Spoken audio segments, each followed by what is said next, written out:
plague, not some brain-eating fungus, not an elaborate protozoan of the sort that caused malaria.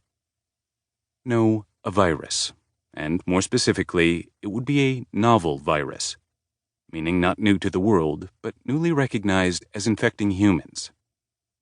But if new to humans, from where would a novel virus emanate? Good question. Everything comes from somewhere, and new viruses in humans come from wild animals, sometimes by way of a domestic animal as intermediary. This sort of transfer from non-human host to human is known as spillover.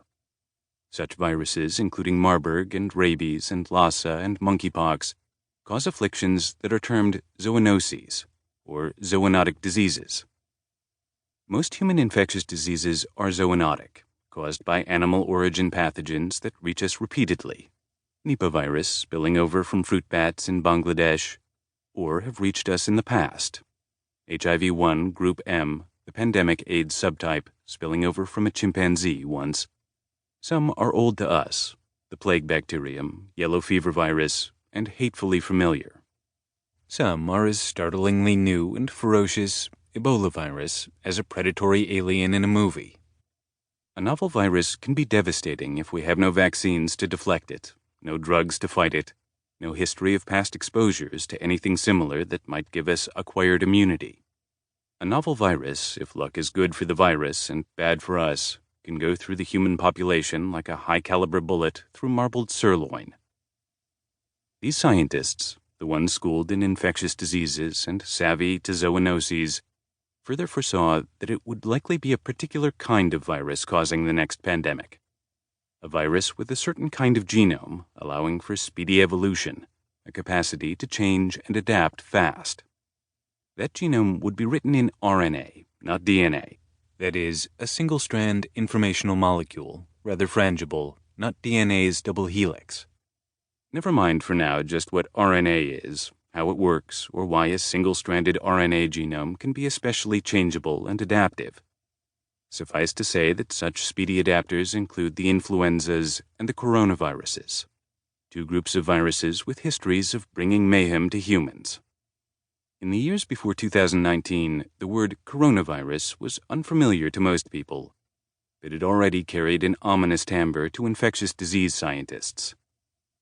One among those scientists is Yi's Henry Li, a China-born virologist and immunologist, now an assistant professor at Arizona State University in Tempe. Yi's Li is a round-faced young man who wears stylish rectangular glasses and a splash of black bangs hanging over his forehead.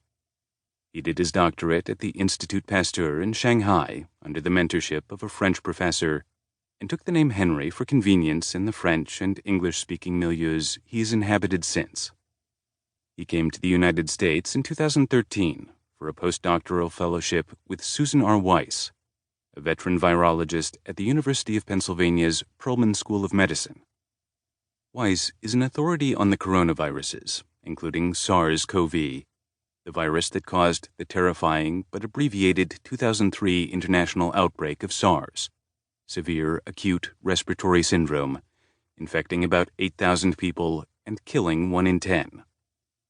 Her lab also studies the MERS, Middle East Respiratory Syndrome coronavirus, first recognized as a human pathogen in 2012, when a flurry of cases emerged on the Arabian Peninsula. MERS carries a fatality rate considerably higher than SARS, about 35% among confirmed cases. Li himself worked with Weiss both on the MERS virus and on a less dramatic coronavirus, one that causes hepatitis in mice. He was there in Philadelphia during the latter days of December 2019 when he noticed an item on a Chinese news website, Di Kaijing, based in Shanghai. The item described an advisory note, supposedly confidential, that had recently circulated to staff at one Wuhan hospital, and probably more than one. This advisory was said to come from the Wuhan Municipal Health Commission. The website's reporter had somehow gotten hold of it and, contacting the commission, confirmed that it was from them. The note warned of an outbreak of an unknown pathogen that was bringing pneumonia cases to several hospitals in the city. Li promptly did what people do with interesting tidbits. He put the item on social media. WeChat